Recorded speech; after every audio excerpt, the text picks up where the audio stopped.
Hi అండి, అందరూ ఎలా ఉన్నారు? ఈరోజు మరొక క్విక్ రెసిపీ అండి.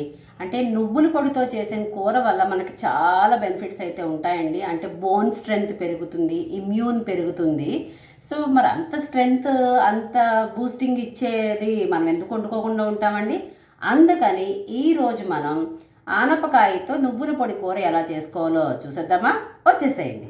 దీనికి మనకి లేత ఆనపకాయ బాగుంటుందండి. చక్కగా దాని ఆనపకాయకి పీల్ చేసేసుకుంటాం. ఆ తొక్క తీసేసి ఆ చక్కగా పీల్ చేసేసుకొని మనం చిన్న ముక్కలుగా, అంటే మనం వేలుకున్న ఫస్ట్ నడత ఉన్నంత సైజు సరిపోతుందండి. ఆ సైజు ముక్కలుగా కట్ చేసుకోవాలి. ఇగో చూసారు కదా, అట్లా కట్ చేసేసుకున్నాను. స్వతహాగా ఆనపకాయ నీరు ఉన్నా కూడా మనం దీన్ని కొంచెం ముందుగానే ఉడికించేసుకొని రెడీగా చేసుకుంటాం. ఎందుకంటే క్విక్ రెసిపీ అనుకున్నాం కదండి. అందుకని నేను ఈ ముక్కలన్నిటినీ చక్కగా ఒక గిన్నెలోకి తీసుకుంటాం. ఆల్రెడీ ఆనపకాయకు వాటర్ ఉంటుంది కాబట్టి జస్ట్ ఒక గిన్నెలోకి తీసేసుకొని నామకహా వాటర్ వేసి, సాల్ట్ కూడా పించ్ ఆఫ్ సాల్ట్ అంటాం కదండి, జస్ట్ ముక్కలకు పట్టేటట్టు అది అంత పిసరు అవి వేసి జస్ట్ వాటర్ వేసి నేనైతే కుక్కర్లో ఉడికించేసుకుంటున్నాను. ఎందుకంటే క్విక్ రెసిపీ అని చెప్పాను కదా, సో దట్ మనకి త్వరగా అయిపోతుంది. కుక్కర్తో ఉడికించుకోవడం ఇష్టం లేని వాళ్ళు వేరేగా ఈ గిన్నెతోటే మనం డైరెక్ట్గా స్టవ్ మీద ఉడికించుకున్నా పర్వాలేదు. ముక్క చక్కగా నేనైతే ఒక విజిల్ వస్తే సరిపోతుందండి. చక్కగాను హైలో పెట్టి ఒక విజిల్ తెప్పించేసాను. చూసారు కదా, తెప్పించిగా నేనైతే వాటర్ని స్ట్రెయిన్ చేసేసుకొని రెడీగా ఉంచుకున్నాను. ఆ వాటరే మనకు అంత అవసరం లేదు. సో ఉడికించిన దాంట్లో మనకు ఆల్రెడీ చెప్పాను కదా, ఆనపకాయకు ఆల్రెడీ స్వతహాగా వాటర్ ఉంటుందని అలాగే స్ట్రెయిన్ చేసుకుని అదొకటి రెడీ చేసుకున్నాను.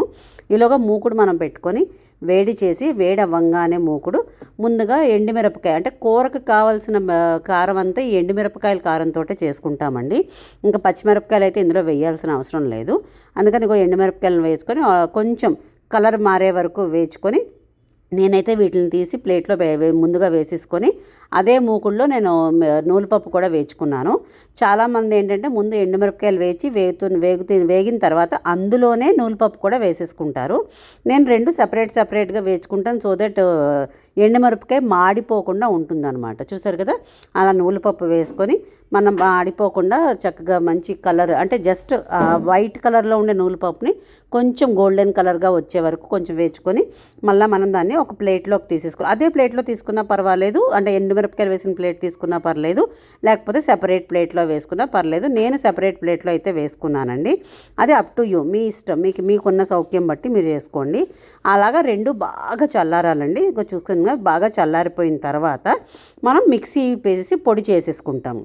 అయితే రెండు కలిపేసి వేసేసి మిక్సీ చేస్తే కనుక ఎండుమిరపకాయ అంత త్వరగా నలగదండి. అందుకని ముందుగా ఎండుమిరపకాయ వేసుకొని కొంచెం ఒక తిప్పిన తర్వాత మిక్సీలోని ఆ తర్వాత నూలుపప్పు వేసుకొని చక్కగా మనం పౌడర్ చేసేసుకోవాలి. చూసారు కదండి, నేను పౌడర్ చేసేసుకున్నాను. కొంచెం ఎక్కువే చేశానండి, అది ఎందుకు అన్నది మీకు లాస్ట్లో చెప్తాను. చూసారు కదా, కొంచెం క్వాంటిటీ, అంటే కూర చేసేది కొంచెం అయినా పొడి అయితే ఎక్కువ చేసుకున్నాను.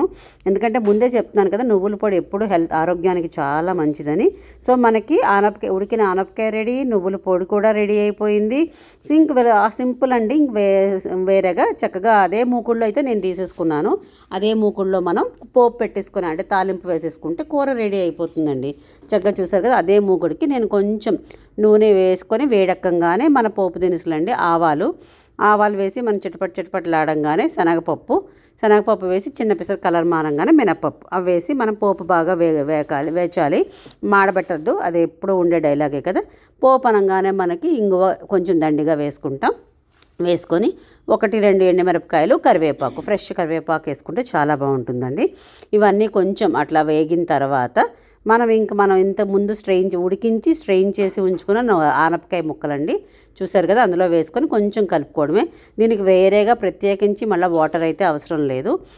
చూసారు కదా, పోపు అంతా ఆనపకాయ ముక్కలకు పట్టేటట్టు 1 నిమిషం అట్లా కలుపుకొని, ఎక్కువసేపు ఏమైనా దీనికి పట్టదు, ఎందుకంటే ఆల్రెడీ ఆనపకాయ ఉడికిపోయింది కాబట్టి హార్డ్లీ ఒక 1 మినిట్ అట్లా కలుపుకున్న తర్వాత, ఎందుకంటే ఆనపకాయ ముందే వేసేసుకొని ఎక్కువ ఉడికించుకున్నాం అనుకోండి, క్వాంటిటీ స్క్వీజ్ అయిపోతుంది, ఆనపకాయ ఉడికిన తర్వాత దగ్గర పడిపోతుంది.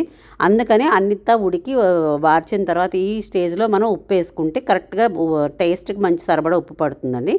చక్కగా ఉప్పు వేసేసుకొని కలుపుకున్న తర్వాత పొడి చేసుకున్నాను, చూసారా, నువ్వుల పొడి. అది మనం కావాల్సినట్టు, అంటే కూర క్వాంటిటీ బట్టి 2 to 3 స్పూన్స్ నువ్వు చూసారు ఇంకా ఎక్కువ వేసుకున్న దండిగా చాలా బాగుంటుందండి. నోటికి నువ్వుల పొడి చాలా చాలా చాలా మంచిది, హెల్త్కి కూడా చాలా మంచిది. చూసారు కదా, పొడి అలా వేసుకొని శుభ్రంగా కలిపేసుకోవాలి. కూర అంతటికి ఆ నువ్వుల పొడి పట్టేటట్టు కలిపేసుకొని స్టవ్ ఆఫ్ చేసేసుకోవడమేనండి. 1 మినిట్ ఉంచుకొని, అంతే. Simple recipe, but very very very healthy recipe. అయితే నేను చెప్పాను కదండి నువ్వుల పొడి ఎక్కువగా చేసుకున్నానని. ఇది మనం ఉప్పు వేసుకొని ఒక డబ్బాలో స్టోర్ చేసుకుంటే ఎప్పుడైనా ఏదైనా వండుకోలేని స్టేజ్, కొంచెం టైర్డ్ అయిపోయినప్పుడు వేడి అన్నంలో ఆ పొడి వేసుకొని నెయ్యి వేసుకొని తింటే సూపర్ ఉంటుందండి.